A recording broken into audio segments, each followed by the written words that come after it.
Tiff and the Punisher rising to the call, fighting for the children, standing tall. Constitution in hand, we're ready to ball. Rights worth protecting for one and all.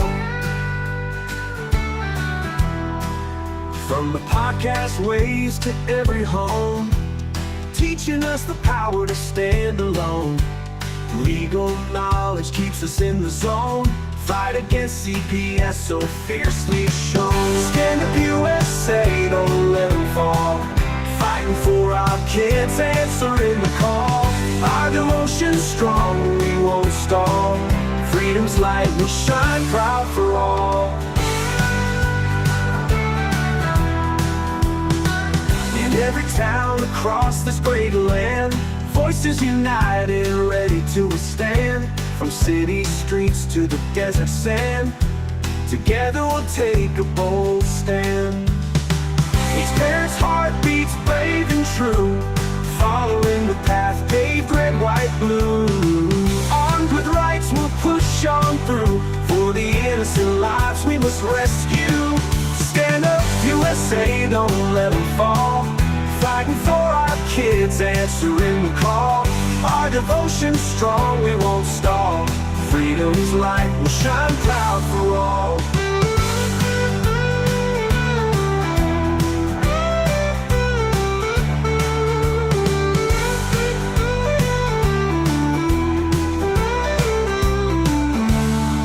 Each parent's heart beats brave and true, following the path paved red, white, blue.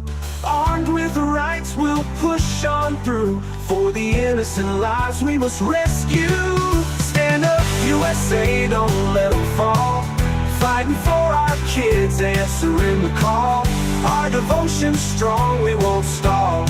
Freedom's light will shine proud for all.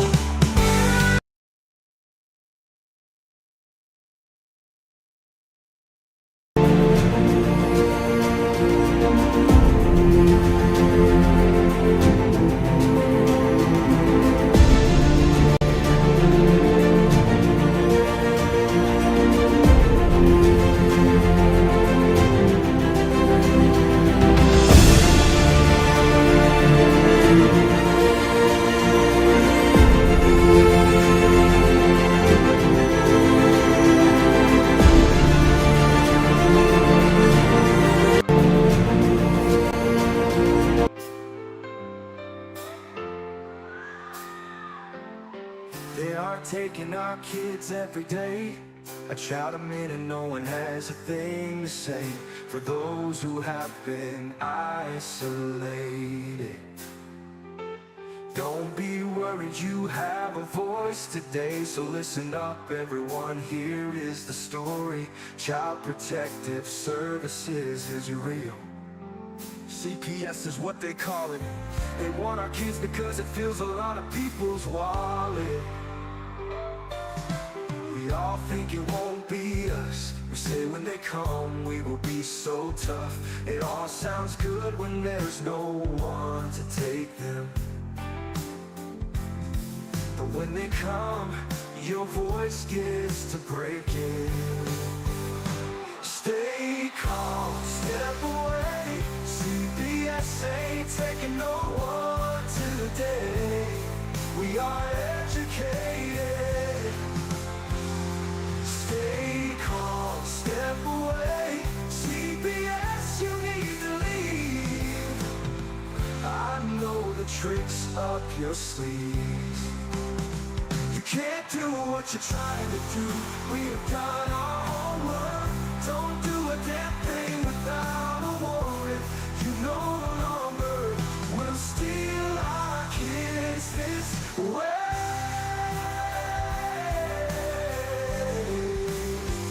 Tiff and the Punisher have come for the calling. They are giving us the CPS warning. Their voice is loud and clear. We stop losing our kids this year. Tiff wants to fight the entire planet. She is tired of our kids being taken, god damn it. She's been fighting CPS for 30 years, bringing children home from this disgusting mess. The Punisher is screaming out loud, Abolish CPS and tear it down. I want all our kids to come back. Look at all those kids, pictures held up like thin ties. Together we are stronger than we need. We will tear down CPS with high speed. We will do so much being together. Birds of a feather flock together. So watch out, CPS, here we come.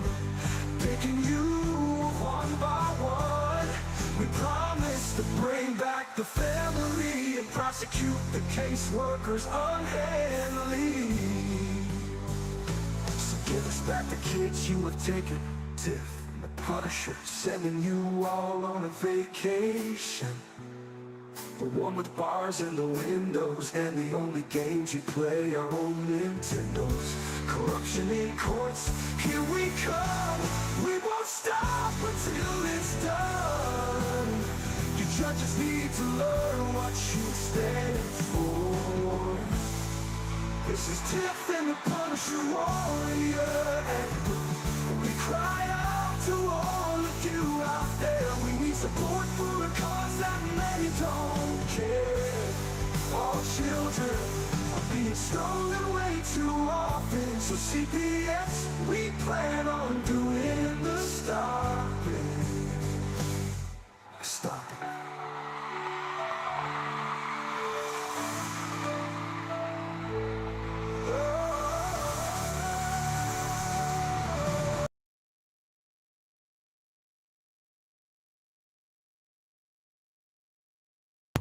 Hey, Tiff. Here we are. Whoa, you're having some bad weather down there, huh? Do we hear me? It was me. Oh, all right.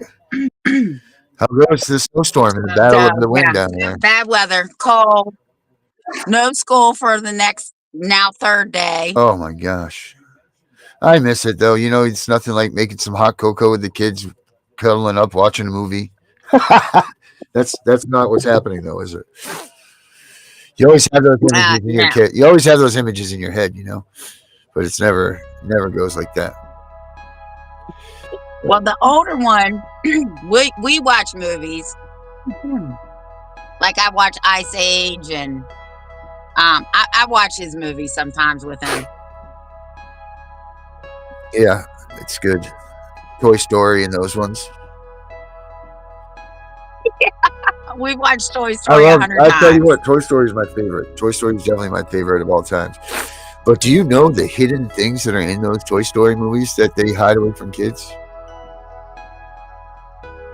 No. You don't know anything about that? Oh my. Oh no. Oh my. Hold on. Guess you won't be watching Toy Story anymore. It's pretty. Well, do you know what Monsters Inc? Do you know Monsters Inc? Yeah, we've watched that 100 times too. I like Monsters Inc. Do you know what that's about? No. Let's talk about this for a minute.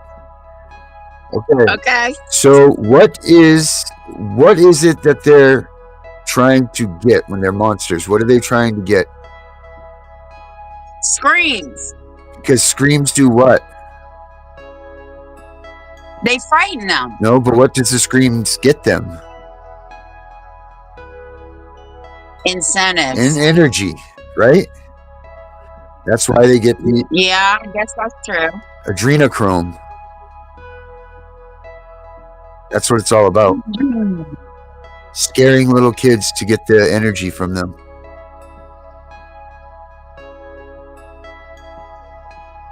You know, I guess we won't be watching Monsters Inc. anymore. all these Disney movies, all of them are ties into that. Think about it. All the Disney movies, every one of them, the ones when we were younger, Cinderella, Bambi, all of them. What happens at the beginning of all of them? The parents die. They're all foster kids. I don't know. You never watched Cinderella, Snow White, any of those ones? Yeah, Darren, I'm so old, I can't remember those, and Kingston doesn't watch those. Well, they made them in the flip movies back then when you went out there. You know, like the ones that you used to look in the little machine and you'd flip them around. You had those at least when Yeah, you were growing up. yeah, I guess I remember some of them, but I guess you're right. There weren't any parents. No, they all died, and they were always out looking for someone to help them, or they were foster parents or step parents or whatever. It's crazy. We don't. I think Pinocchio is the one that brings that to, Yeah, an old little you old know how. man, a little old man Yep. whittling away at a little boy. Yep, Yeah, we don't watch Pinocchio. yep. Trying to find something here to show you this.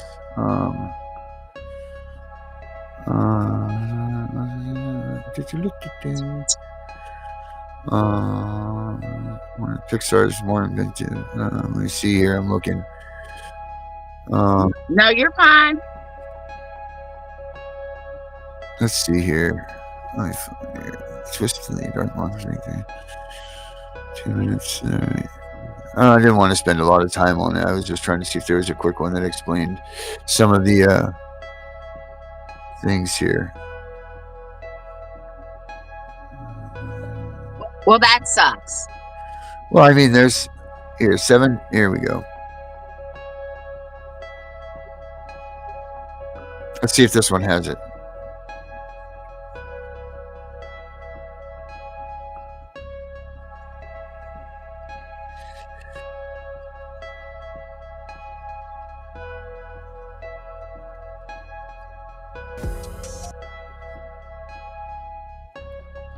Ah, Disney, you think you're so slick hiding various little discreet things. And I'm not talking about Belle and the Hunchback of Notre Dame or Nemo and Monsters Incorporated. I'm talking about the this isn't one. nastier hidden things. Okay, Yeah, maybe a lot we'll- may have gone over the heads of children, but me and a lot of other people have grown up with you and see all your secrets. The gritty ones, the not so sugary ones. Hi everyone, Deep Fried Paint from Frederator here, and today we're looking at the top 7 hidden messages in Disney films.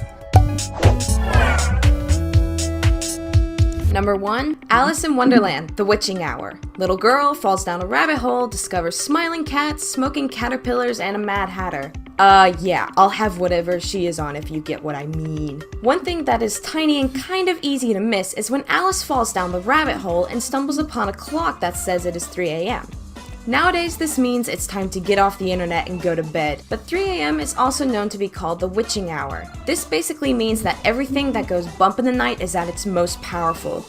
Witches, ghosts, demons, black magic. Possibly the characters she encounters could be thrown into that category. Number 2, A113. All throughout Disney films and even some other studios, the code A113 is spotted.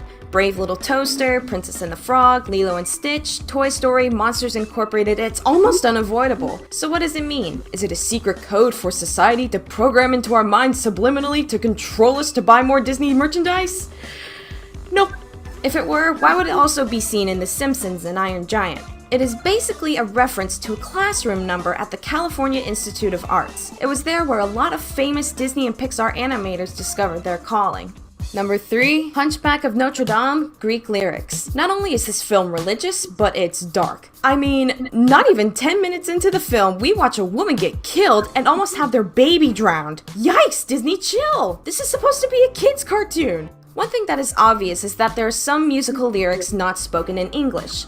When translated from Greek, the whole film just gets a second layer of depressing darkness. An example, in the beginning when Quasimodo's mother is fleeing from Frollo, the lyrics translated say, "What trembling is to be when the judge is to come." Also, when Frollo is singing to the flames and argues with demons that it's not his fault he has fallen in love with Esmeralda, the red-cloaked shadows translate back to say, "Through my fault." Basically saying, "Don't blame us, dirty old man, she's smoking." see my joke there? Cause in the scene, she's in the fire. Okay, I'll stop now. Number 4, Beauty and the Beast. Lost? In the film, Maurice and Philippe get lost heading to an invention fair and they stumble across a sign. While it is faded, 2 roads can be made out to say Valencia and Anaheim. How is this significant? Well, Disneyland is in Anaheim, and Valencia is where the California Institute of Arts is. Well, And that here one's you not thought bad. it was probably something fancy or mysterious. Nah, one leads you to a Disney hive of rides, food, and fun, and the other leads you to This one's not getting tuition very orange. costs. Yay! Number 5, Peter Pan, drugging your kids. Here This we is go. more on the story as a whole than it is a hidden message, but it's safe to say that it can be missed by the untrained eye. Do you remember at the beginning of the film where Nana, the children's nursery maid / pet, comes in with a plate of medicine for the kids before they go to bed? In the 1900s, when this film took place, it was not a discouraged practice to give the children tonic to help them sleep at night if they were leaving or wanted quiet. Soothing syrups back then had a ridiculous amount of morphine in them, so it makes a lot of sense that 3 children would be chasing green fairies around their bedroom. They were high off their tailcoats on medicine. Number 6, Pinocchio, child trafficking. Watching Pinocchio as a kid, we all remember the scene where Pinocchio goes to Pleasure Island. Who wouldn't want to go to a place where they could just play, drink, eat whatever they want, and no school? That is until the boys turn into donkeys. As a child, this was a terrifying scene, but as an adult, it's even more so. Put the pieces together yourself. Coachman pays off Honest John to help him take a bunch of little boys away and sell them off. Honest John is frightened at the idea, saying it's illegal, to which the coachman insists that it is fine because they won't come back as boys. Disney had to pour a lot of sugar and flowers over this, and even with the boys changing into donkeys, it is pretty obvious what is going on here. A pedophile-like man takes a bunch of little oblivious boys to a place called Pleasure Island and traffics them for whatever the purchaser sees fit. Gross. Number 7, brought to you by Apple. Disney animators usually need some heavy-duty tools to get their animations done, so they go to Apple for help. In return for their supplies, the animators put little references to the company in their films, some bigger than others. In Toy Story 3, Andy is using Safari on his laptop. In Inside Out, Riley's dad is using an iPhone. On the back of Monsters Incorporated magazine, there's the phrase, "Scared Different," which is a reference to the company's early 2000s slogan, "Think Different." When Wally is charging in the sun, he makes a Mac boot up sound. The biggest reference, or commemoration, was the film Brave, and Lord Macintosh and his son. Steve Jobs died the year before the film released, and he was described as the studio's partner, mentor, and friend. Thank you everyone, and I hope you enjoyed these. Well, that one wasn't as good as some of them, but do your research because they Yeah. all share that same they all share that but that was there's a bunch of that stuff in the Disney stuff, and they say that these Disney stuff has to do with a lot of the child trafficking and things along those lines. Um, I think it was last year or the year before, they had a big old bus, like 55 people were in pedophiles. yeah, yeah, that's it. Ugh. That's it. It's terrible. I mean, and they're all in line with CPS. They're all in line with all of this stuff. I mean, this is just shows more of how big this thing really is. I know we talk about all this stuff, but I mean, this is just all part of what's going on in the world. But Yeah, they're hey, grooming Tiff, our kids. exactly. That's what they're doing. They're getting them ready for being without parents. They're getting them ready for being a stepchild, a foster child. They're dumbing them down to this stuff. Now they're trying to dumb them down to the adrenochrome, to being kidnapped, to being taken away. It's disgusting. I mean, and there's other shows that are even worse, like the High School Musical and all those things. If you guys get a chance, take your time about this and go out and look into this stuff for what your kids are watching, because I love Disney too, and I wouldn't ruin it for my kids, but you should at least know what they're watching and what the real meanings of it are, because it's pretty bad. But hey, Tiff, we got someone backstage that said he's got big news and he'd like to announce it. Should we let him Go in? ahead. Yep.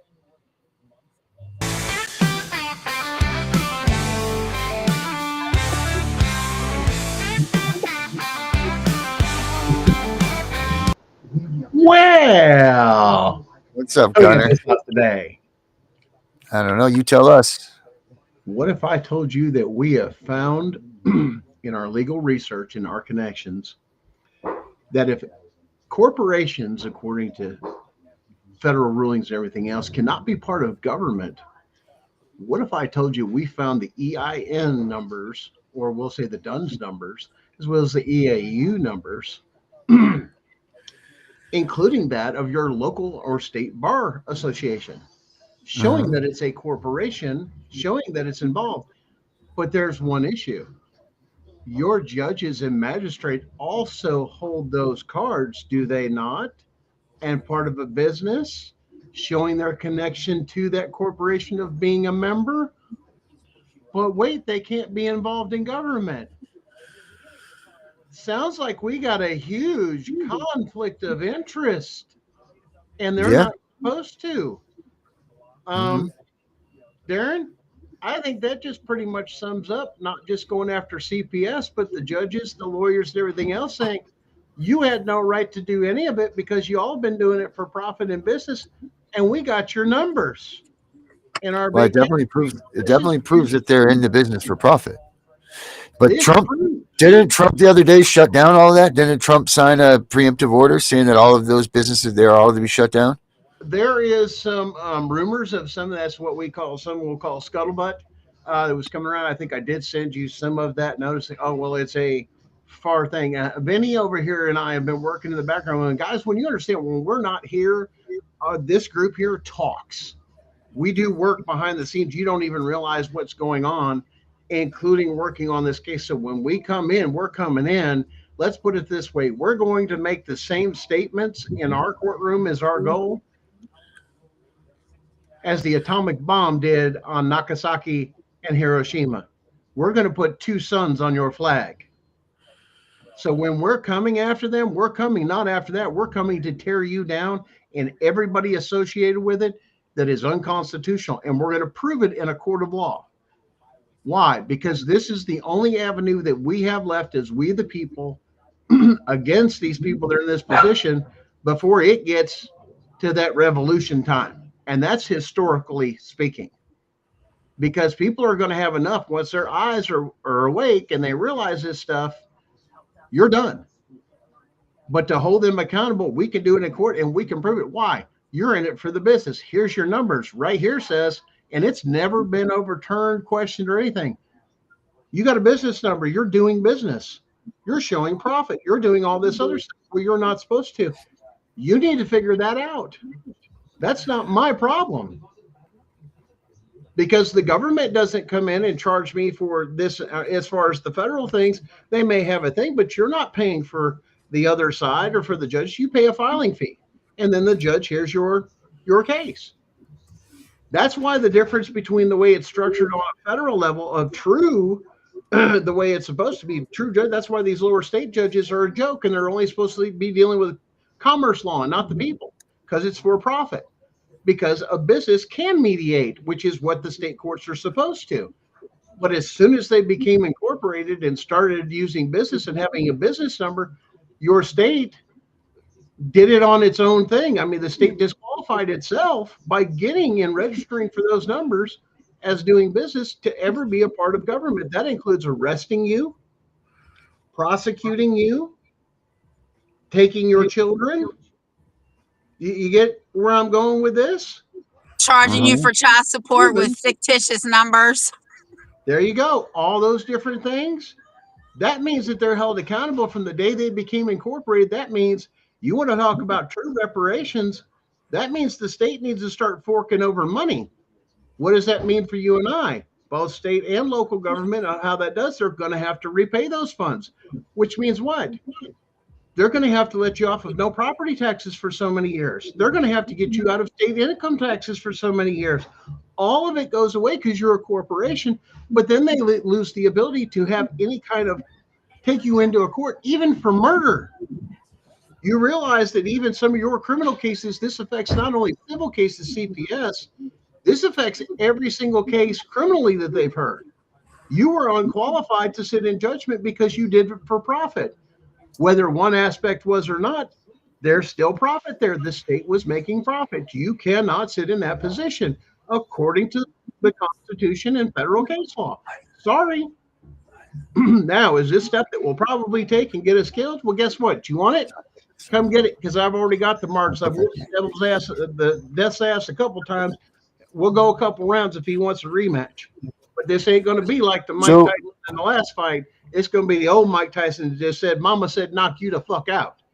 so as far as this goes, the DUNS numbers were stopped in 2022, though. Correct. And And now it went they're over used. They're called unique to 8, I entity think it was. identifiers. Yeah. But hold on, because before we start selling this information, we got to do the right thing here. Disclose all the So facts. the government, particularly uses U.S. federal government, uses DUNS numbers to identify and track businesses and organizations involved in government contracts, grants, and other dealings. Essentially, it served as a unique identifier for businesses within the federal system. So But former the business government owners, used DUNS numbers to identify and track businesses participating in federal contracts and procurement processes. This helps streamline the awarding of government contracts and grants. procurement processes. That means DUNS when you numbers go were to get a also loan used. or anything, that's what he's talking about. Right. And then it also is the government uses DUNS numbers to assess the risk and compliance of businesses involved in federal transactions. This helped ensure that only qualified and reliable entities are awarded contracts for grants. But DUNS numbers have helped the government track and identify businesses engaging with the federal government, facilitating efficient record keeping and management of business relations. And then it says, as of 2022, the federal government transitioned away from using DUNS numbers as the primary identifier and has moved to the UEI, which is Unique Entity Identifier, and now which has gone to SAM.gov. So the DUNS numbers were used for an identifying purpose. So in other words, any business that does business with the government, they have to have a sense of accountability. So what does that mean for your small business or anything else? Do you sell your goods to those particular people or anything else? Then it must be tracked.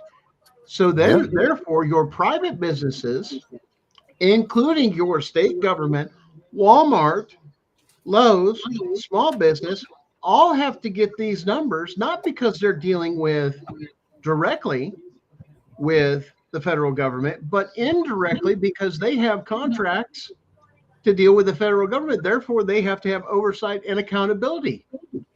So that means every business. So when you have that number, it's not just to do it with the federal government, it's to do it with everything, which means you're incorporated, which means you're not supposed to be dealing with government at all. Matter of fact, the federal government then completely stands off. It doesn't have a DUNS or federal number.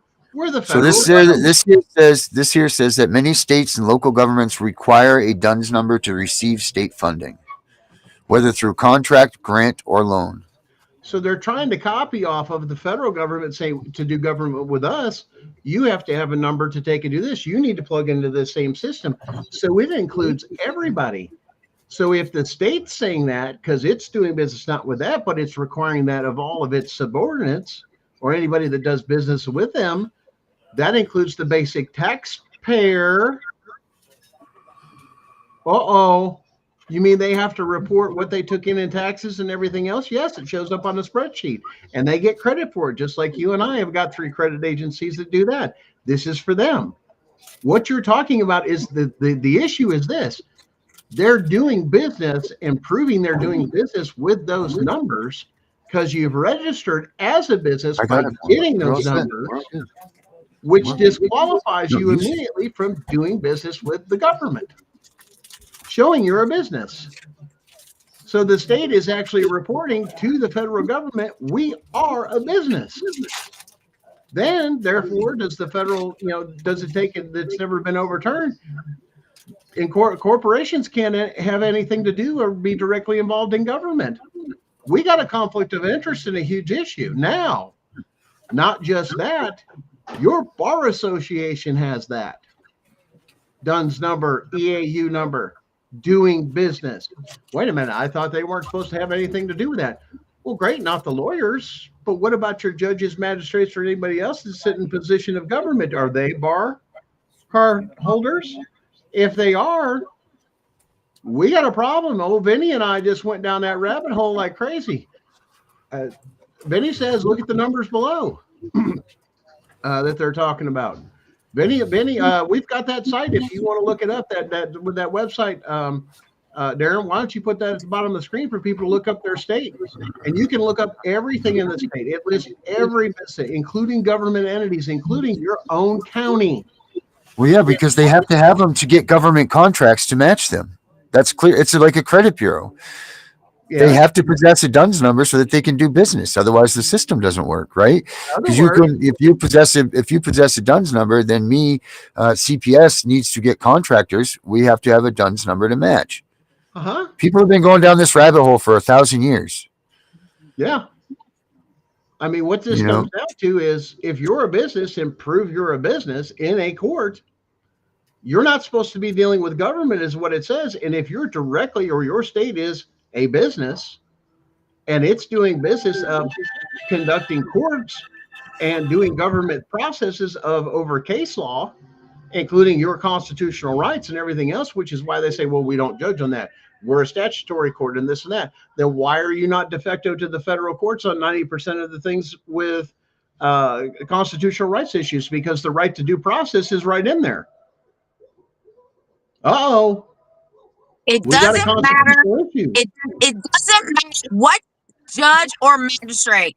They have to take the oath. It's right in the Constitution.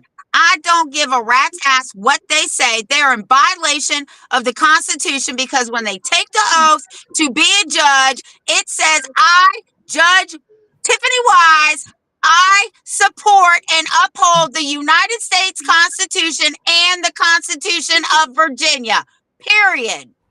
But once you have a bar card, isn't that a conflict of interest as two people knowing each other because you're part of the same organization? That's correct. We don't have a serious problem. I'm talking about these judges who want to say, well, that we don't rule on Constitution. You don't have to rule on Constitution. You took the damn oath. But you do have to escalate it and change the jurisdiction now that you're aware of it. No, they're supposed to rule on it, period, because the Supreme Court and the Constitution is the supreme law of the land. But they don't have the authority or jurisdiction. You're talking a jurisdiction issue to rule on constitutional issues or how it is applied in your case. But the point is it's not supposed to be set up this way. It is how it is set up. It's how they are just getting away with this stuff. But that's not how this is supposed to run. Every court is supposed to agree and rule by the Constitution of the United States and the state's constitution. It shouldn't be a question of having to change jurisdiction because that's the way it was set up to be. It's because it wasn't supposed to be all this BS. Now, you're going to deal with the Chevron. What happens when a judge or magistrate considers them a judicial professional? Do I qualify under that? Under the Chevron doctrine, I'm considered a professional or an expert. Well, I've made it to this letter for a lawyer. The highest level you can go as far as being a lawyer is to serve in a judicial manner. You got a problem. We've just connected all the dots. That means your highest thing is to get to be a judge, but you got there by being part of an organization.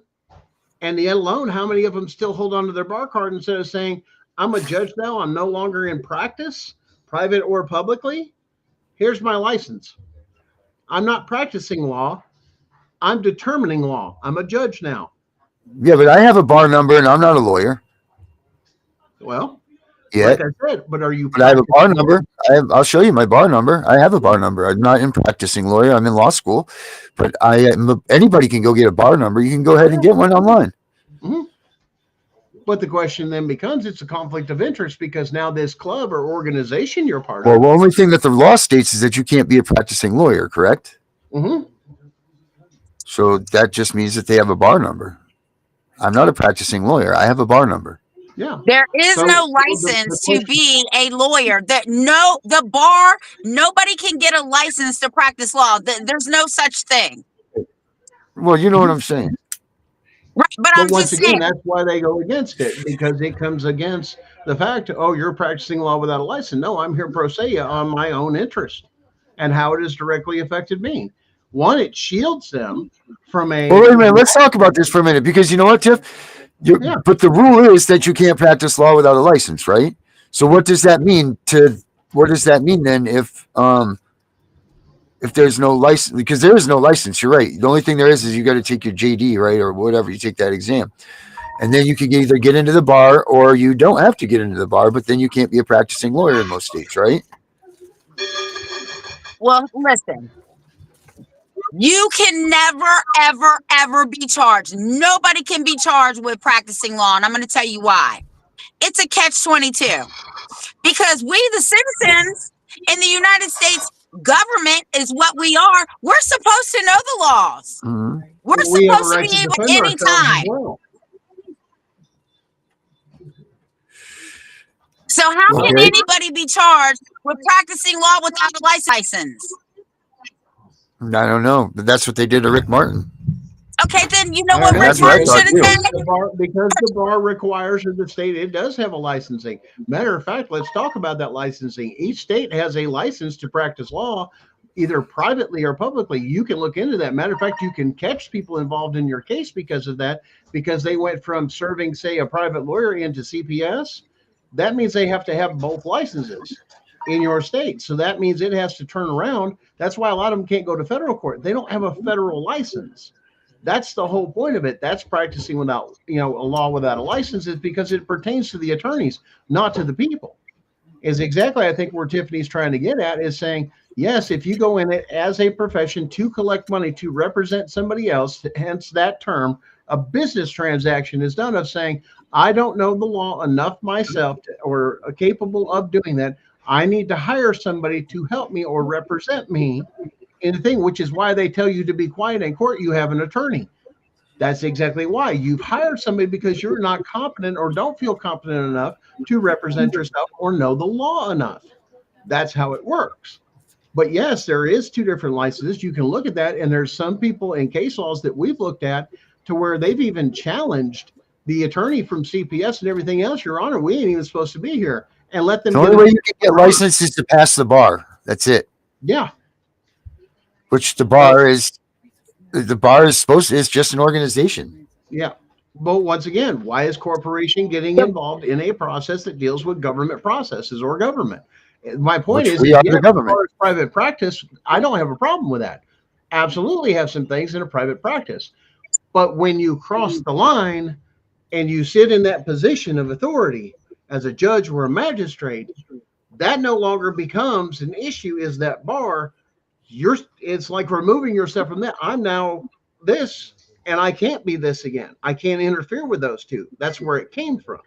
And that's why they go through an approval process, usually appointed and or approved, not only by the President of the United States for federal courts, but vetted through Congress. We do the same thing for our states to be appointed. Your governor takes and appoints them. That's how that works. But the point is did they surrender, once again, their bar card, once again, to be judiciary and follow under the Constitution, under their oath, as Tiffany says, or are they still holding on to the bar and the buddy system? Because you'll notice, especially a lot of these family court judges, or even some of the civil that have bumped up from family court to the other court, kind of all connected. And we've got an established thing. Therefore, if they were serving together and they were working in family court, and then you became a civil court judge, and then you hear it, it's a conflict of interest. Why? You had workings together. You had any type of association. You are now disqualified. And that's one of the things coming. How do you not do? Why? Here's a picture of the party they had at so-and-so's house, and they're over there at the judge's house. Everybody's eating, all the lawyers and everything else, and all their buddies eating a high-end meal with all the attorneys. Great. Do it with the district attorneys. Then you should go into that. You surrender that license when you come back like there. But that license, or not that, so much that license, but that bar card is saying that's my best interest, because they can affect my membership. Now, see how this is tied together. It affects your membership to be able to get your license. You see how that means that they are tied together, which is why when you file a complaint against an attorney, it goes against a bar complaint. Why not eliminate all that stuff? And once you do that, there's no association under the Constitution else, and you answer to the people, and they should be elected and or appointed. A lot of that stuff too is, it depends on the position. Those are appointed by your governor and or by the president, and then vetted through the Congress, whether the state or the federal Congress, and they're vetted and they're approved or they're not approved, and then they go into that process. but you've got to go down through it. But the point is the separation between government and making a profit. With the way it's set up now, they're like this, and they're not supposed to be. That's why that case law has stood so long, as well as those rules. You can't do both, mix with both. Matter of fact, lawyers can be lawyers, but as soon as you become a judge, you shouldn't have a damn thing to do with any of the lawyers. To be, once again, whether it's the district attorneys or the lawyers on the other side, you're autonomous. You shouldn't be dealing with any of those people. Why? Because you've become friendship with these people. If you want to do that, then you need to do the right thing and recuse yourself, both of you, because you know each other, one or the other. But they're not doing that. I just talked to particulars with one case.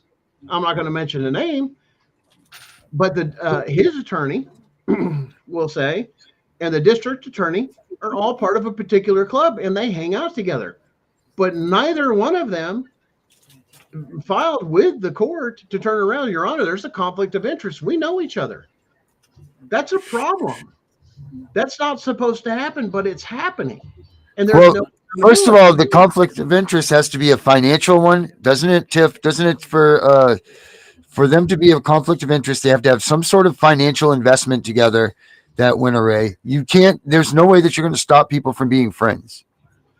There's no way that you can stop people from associating with each other. But that's where they recuse each other. You need to have the recusal only comes if there's a financial obligation. If you work for a law firm, if you worked at a law firm and you represented someone on the other side, there's nothing about like you're the next door neighbor to the you're not going to get away with that. That's never going to be the reason. When you're family members, you can't take and rule over a court case with a family member.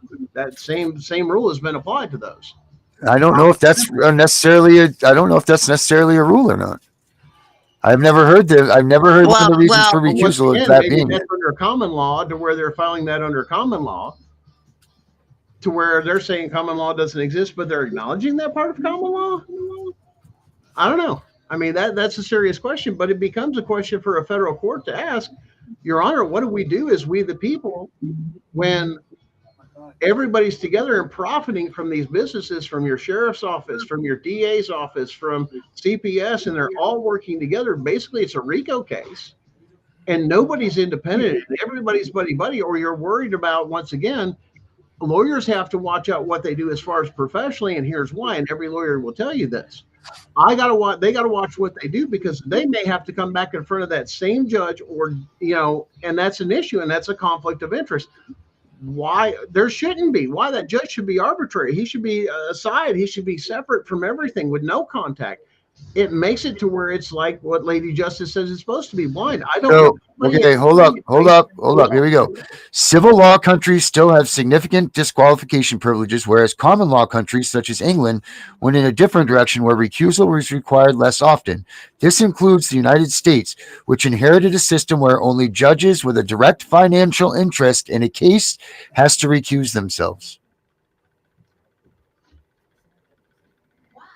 Okay. Once again, there's probably some case law and some of those other things there, but the big question becomes, regardless of what it is, it's still, that's the flip side, and we can have that conversation. The simple cut solution is you're doing it for business. You have a corporate number. You're doing it for profit. The law, federal law, says you can't do anything with profit and deal with governmental affairs. It's the separation of corporations. That's why corporations shouldn't be running it. But where do we see the profits? Where do we see the profits? Where do we see the profits in these government corporations? Oh, you see where you get it in tax dollars, where there's appreciation in property value. They benefit from it and they tax you on it. But that doesn't show. But the towns aren't profiting, and when they get it, they disperse it like a nonprofit, right? So at the end of it, they don't have any dollars that they're showing that they profit, right?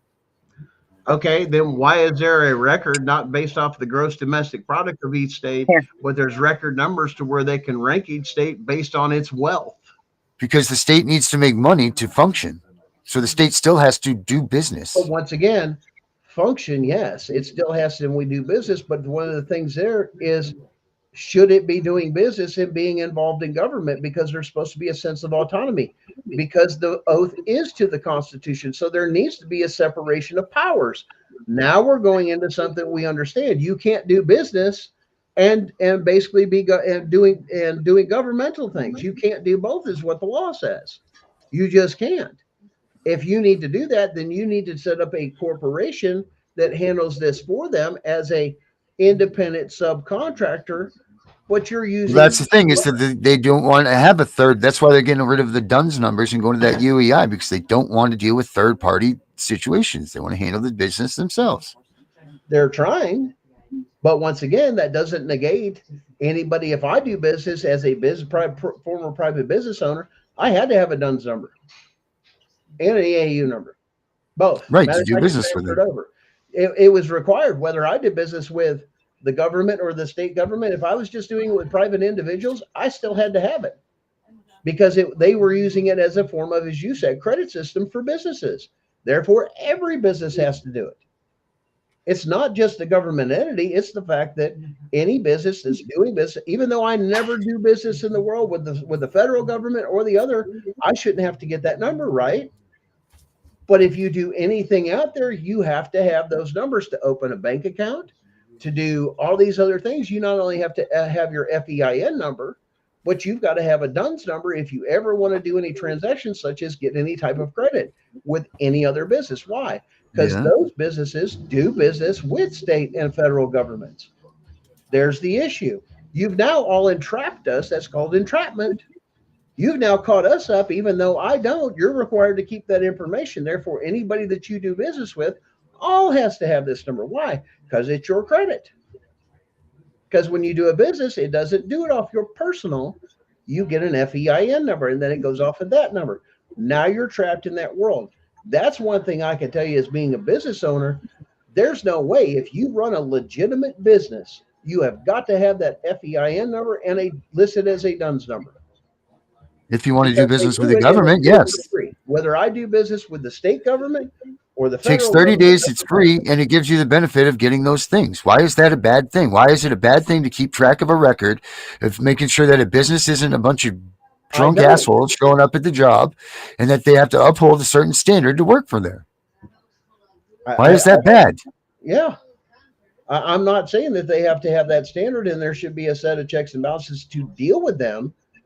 But that's what the DUNS number does. The government itself, as the United States of being that particular thing, the United States don't have that number. We're just the federal government. Every division has a DUNS number. The states should be given, that should be a separate registry just for government entities to use, not just for them, but for them to work. But when you require it to go into the small businesses, in other words, it doesn't just affect government, it's affecting the people. In other words, the government says, we're going to do this as far as how we do track our money and everything else. This is our tracking system. Okay, I got no problem with that. That's for others, people that do business. But states doing government to government, we'll say business, should be on a reserve thing, because then it keeps you complete. We're not doing business. This is our state identification number.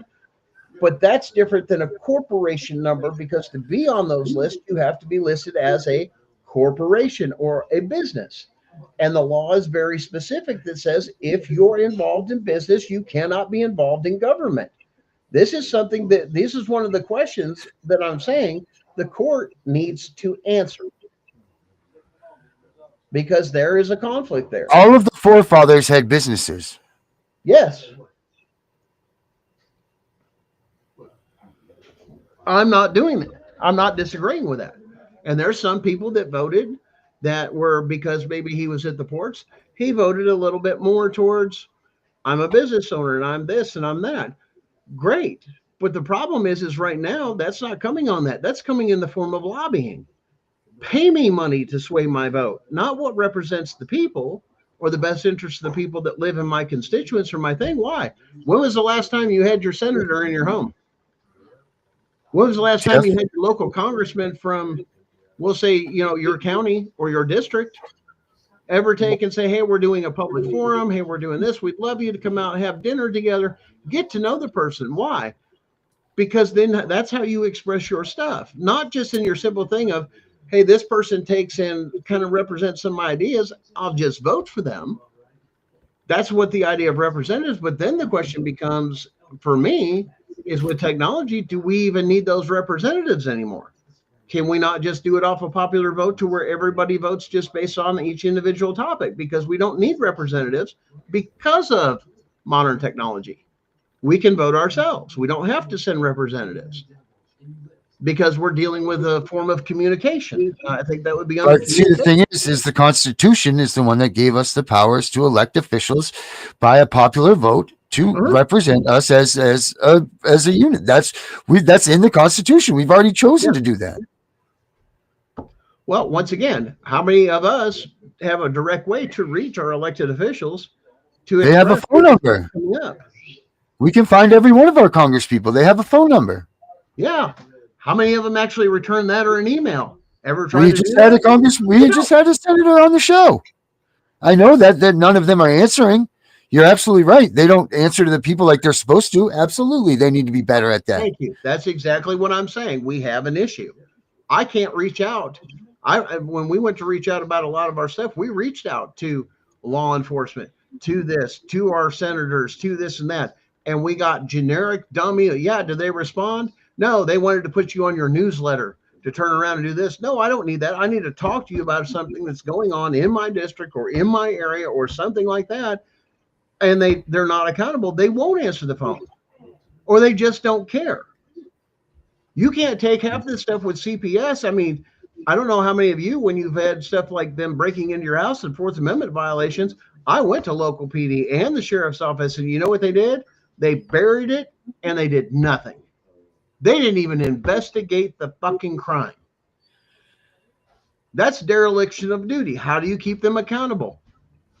This is why we're looking at taking and like I say, this is why we're taking and going into a courtroom, into the judicial branch of government is what we're working towards, to hold our elected and appointed officials and actors accountable. That's what we're supposed to be able to do. But they keep telling you, we won't let you get it. It's so hard to get into a federal courtroom because of a lot of things in there. Why? Because states have rights of doing this.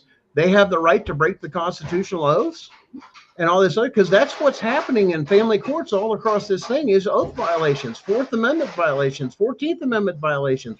Judges are not saying, hey, he broke into my house, where's my warrant or my court order? Is there a difference between it? Well, Gunnar, yeah, you can cross state lines and file in federal courts. Let me just tell you, Virginia is called the Rocket Docket. Forget your court off all over. You're laughing, but that's the truth. Yeah. What does that mean, the Rocket Docket? And that we go through cases quick. And they want more cases. So you're not far from Virginia. File in Virginia. We can file anywhere that I can understand. I mean, as far as digitally, is that not correct, Darren? We can file in whatever court we have to. As far as I haven't quite looked. I'm not going to answer that one, so I don't know the exact answer to that. But according to Tiffany, we can go to any.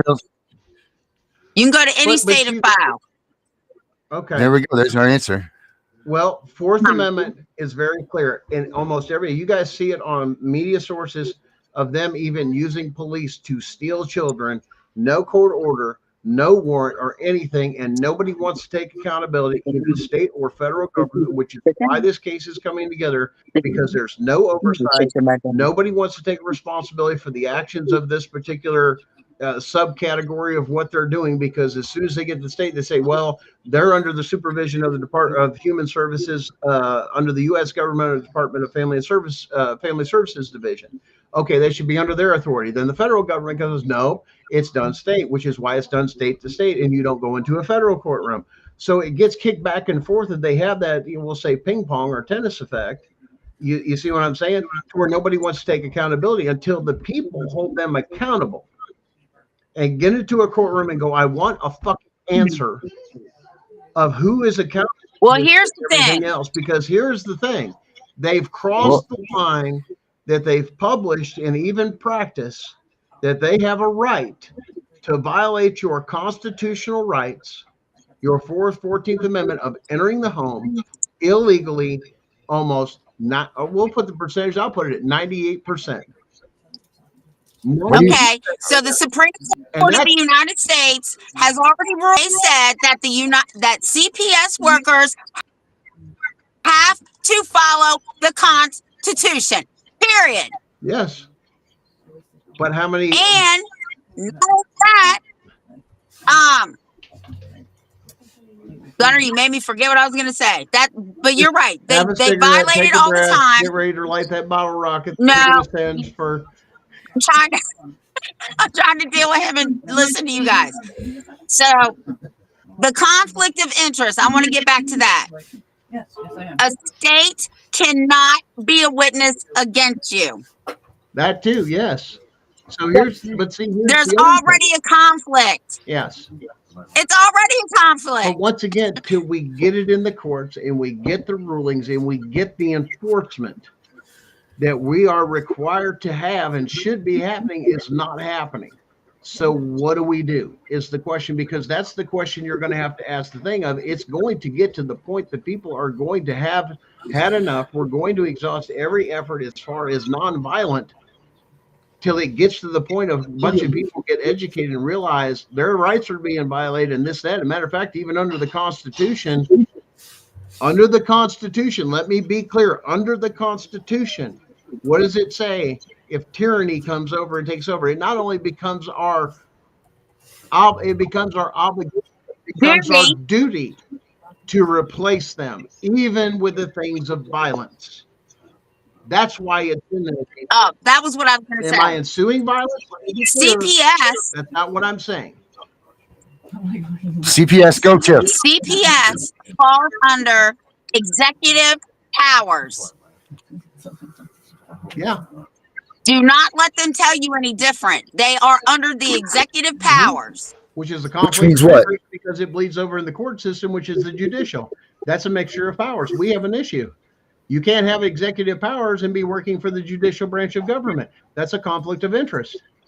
Exactly. Got your pen and paper there, Darren? We get some good notes. I mean, my point is this. Well, the good thing about this is digital. This stuff's always online, so you don't need to take notes when you're trying to pay attention. Guys, remember, hit the like and follow through there. Follow the podcast. This is the kind of stuff we come up with, and you never know who's going to pop in or what information is going to go. But guys, this is important information. These are questions we need to be asking our elected appointed officials of. What do we do as we the people, because we have a problem, and our children are being taken because of it.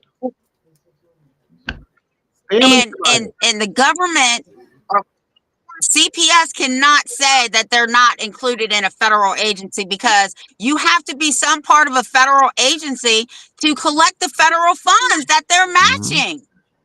Yep. Once again, I read a report. I read some of the report that I sent Darren. For every $1 that the state spent, they were reimbursed $5. So here's the thing. Now we have to go into a federal courtroom and we need to ask the federal court all these questions and push them to answer them. Is that a question for the courts, or is that a question for the legislature? Once again, that's a question for Trump. It's a question there you go. of how the Constitution interprets it. And if it's not, then yes, it would go to legislature if it's not covered under the deems of the Constitution or under the sphere of the Constitution. But the thing is, it is in the Constitution, because the first thing it does is it violates all those rights by even doing those things. You're using state and federal money to train people to commit crimes, deprivation of rights under the color of law, and you're training them how to do it, and you're using taxpayer monies. How fucking seditious does it have to fucking come down to? That's illegal. But the point is, they're not going to get caught till they're held accountable in a court of law and made to answer and then get a ruling. And if they don't like it, there's the beauty of appeal. And it can go as high as SCOTUS till SCOTUS just lays the hammer down and goes, don't care. That's the last say. Same way as it's the last say in criminal court. Do you think it's just SCOTUS that just deals with that? Oh, no, it depends on the situation. Why? Because if it deals like with what we're talking about, treason and sedition, Federal courts ain't got no ruling with that. That comes under military law. Treason goes under military. That goes before a military tribunal, and you have no rights. Uh-oh.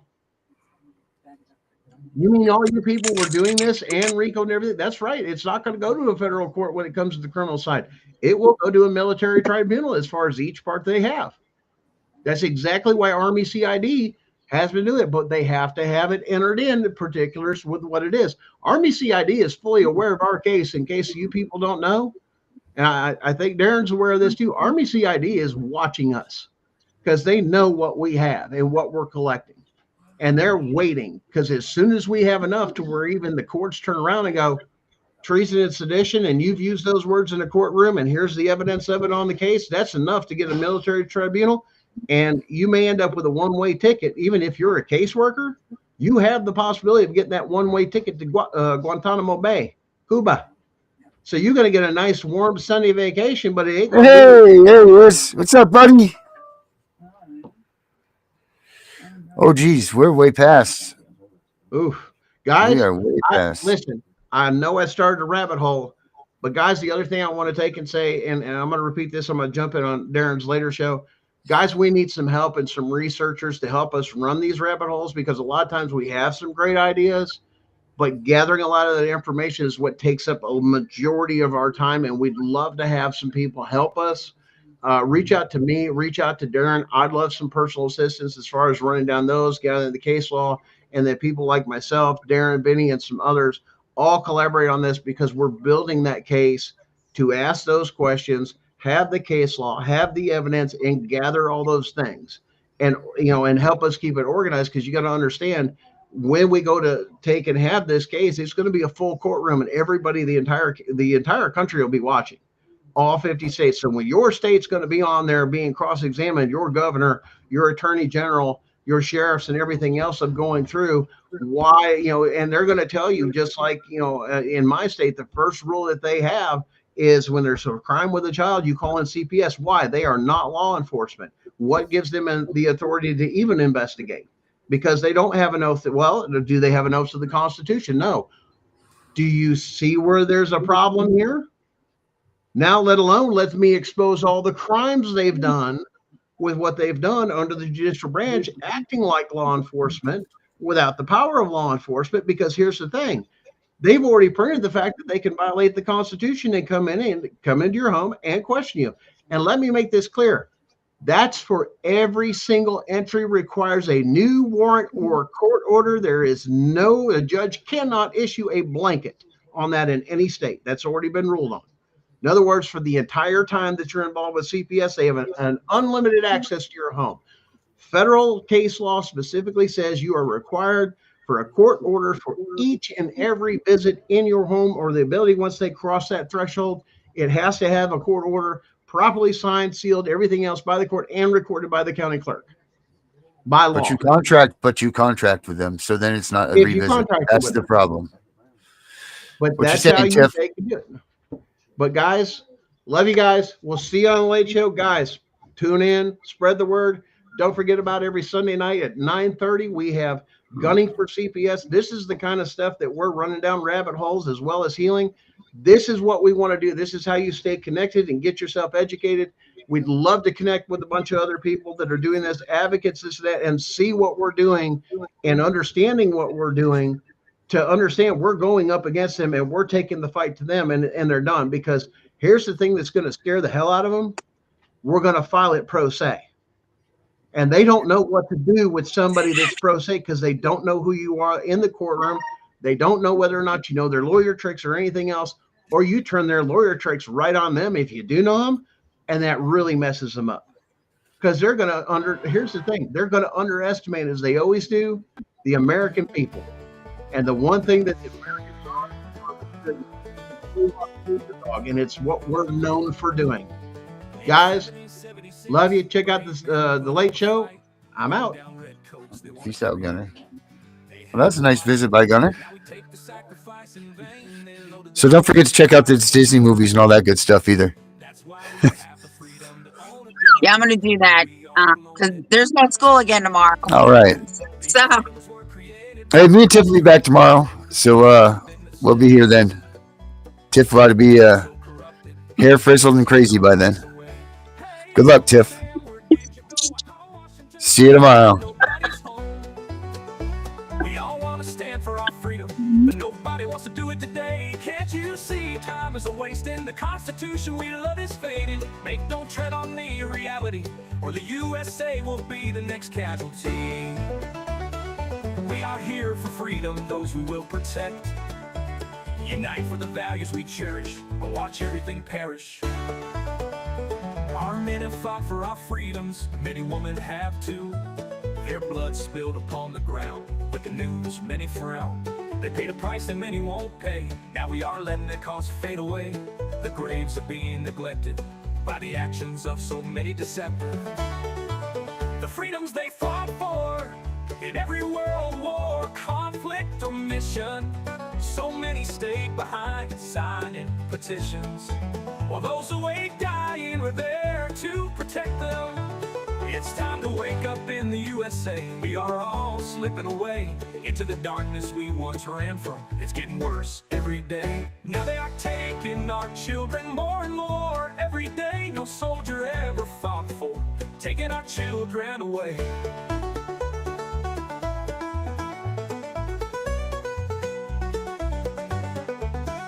This is not why they bled for our freedom.